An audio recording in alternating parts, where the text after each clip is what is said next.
Hello pretty peoples, KawaJapa no Kyodori desu. I am Kyodori from KawaJapa. Today we are going to talk about the potential form of Japanese verbs. The potential form is very simple and it is formed by adding an extremely small and simple helper verb to the end of the original verb. The helper verb is simply ru. And if you look in a Japanese dictionary, you'll see that it is in fact a jodoshi, a helper verb.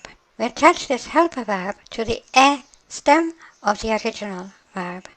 So, yomu becomes yomeru. Can read, read is possible. Oyogu becomes oyogeru. Swim is possible, can swim. Now, in the case of the ichidan, the so-called ru verbs, the helper verb ru becomes rareru. And as I imagine you noticed, this rareru is the same as the rareru that we use in the receptive, the so-called passive form. And I think this sometimes worries beginners. They think, isn't this going to be very confusing? And the answer to that is no, it's not confusing.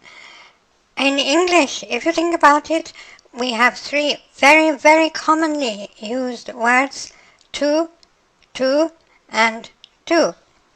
They are completely different words. They are very common words. We use all of them all the time. And how often do we get confused? We don't really get confused, do we? And it's the same with the two rareru helper verbs. They are used in different circumstances, and once you're actually reading Japanese, using Japanese, you'll find that you're not getting confused between them. Nearly all the time, it's very obvious which one it is. And for completeness, I should tell you that rareru is often shortened simply to reru. In Japanese, this is called tanuki, which means leaving out the ra. I don't think you'll find it in your textbooks or in Japanese written for foreigners, but in ordinary speech and in non-formal writing, you'll often see reru used instead of rareru, and in that case, there's no possibility of confusing it at all. But confusion is not really an issue. Now, there can be an issue or a problem with the potential form of Japanese, and that is most often caused by our old friend, the textbook habit of pretending that Japanese is English. Let's take a very typical example. Watashi wa hon ga yomeru. This is usually translated into English as I can read the book. And if you're saying that this is how we would normally put it in English, that's fine. But if you are saying or implying that the Japanese actually reads, I can read the book, this is not just confusing, it's destructive. It undermines and destroys the whole fundamental structure of Japanese, which, as I have explained before, always centers around the ga particle. Every Japanese sentence is at heart a simple logical statement, something ga something.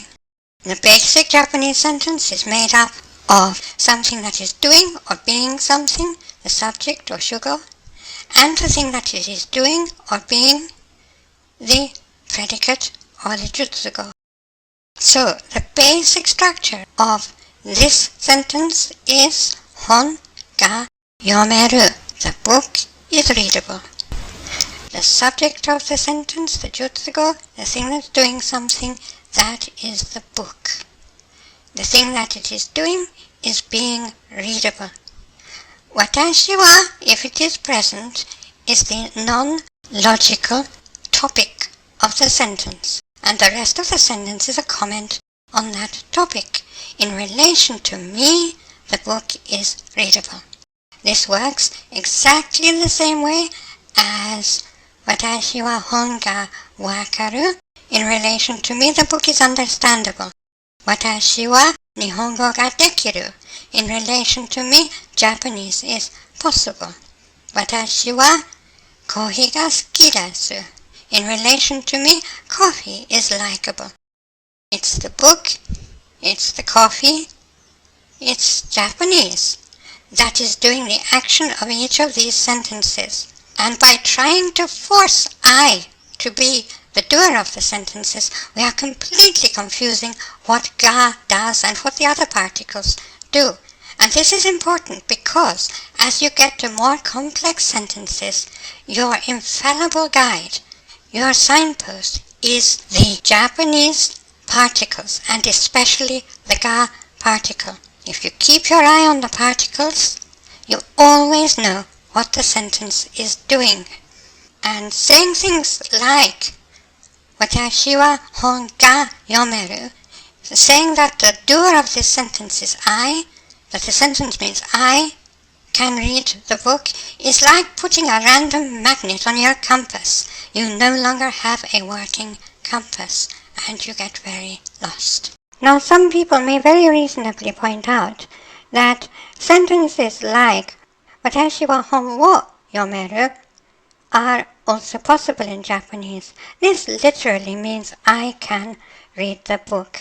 You are perfectly safe here in translating it that way. The doer of the sentence is I, and the thing being read is the book. And there is a slightly different implication between the two. I pointed this out in Unlocking Japanese. In the case of 鳥が聞こえる versus 鳥を聞こえる. The difference is that 鳥が聞こえる really means a bird can be heard, a bird is audible. It's better to say a bird is audible because the temptation is to translate this passively, and it is not a passive sentence any more than the so-called passive. The receptive form is actually passive. As far as I'm aware, there is no passive in Japanese. So, 鳥が聞こえる a bird is audible. 鳥を聞こえる I can hear a bird. We are putting a special stress in the second case on the fact that I can hear the bird. You might not be able to, but I can.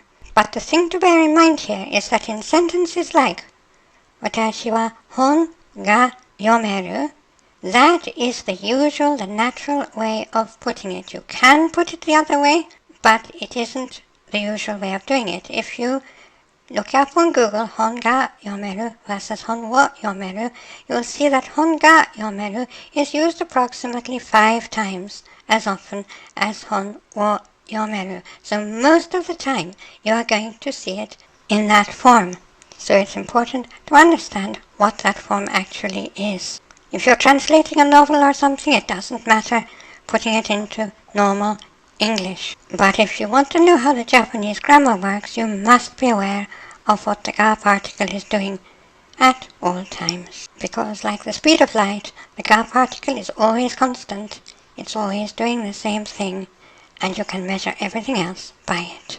Please remember that the textbook for this course of lessons is Unlocking Japanese. You can get it at Amazon in paperback or Kindle editions, and we recommend following this course of lessons along with reading the book. Once again, thank you for attending this class. これからもよろしくお願いします. Class dismissed.